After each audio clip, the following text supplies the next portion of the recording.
mean, the biggest difference is it's a Warzone Assault map that we built from the ground up to be about Warzone Assault.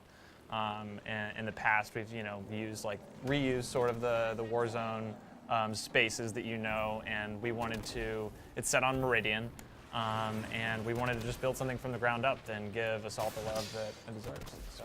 It's cool, actually. Like we kind of saw this with the transition from Noctis to Urban, but those maps really kind of starting to take a life of their own with Assault. And I know playing on Prospect is you really can tell the lessons learned from some of those early maps, and like you said, it really being bespoke for this mode. Like, can you tell about any of the specific things you included to set it apart? What kind of screams Assault to you versus vanilla Warzone? I mean, we definitely looked at a lot of community feedback of all of our Warzone Assault players.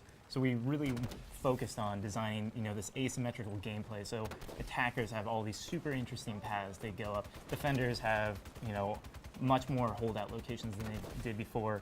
And also looking at each section to make sure that as you go through, defenders have more options to kind of defend like they haven't before, giving them secondary objectives, which is new to this map.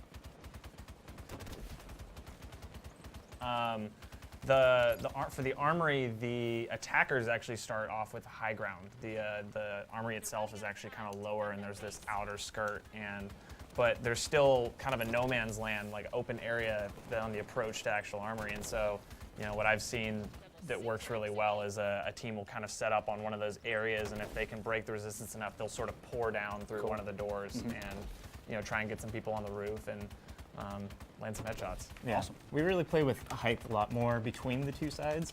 So once you get past that armory, it switches. Now the defenders have the high ground, and the attackers have to push up this hill to get to them, which is a really cool feeling.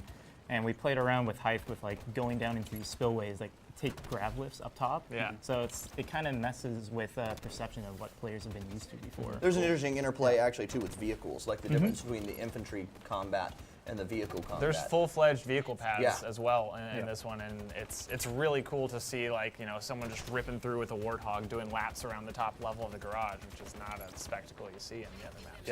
Yeah, cool. I'm hoping that we spend a lot of time on your screens.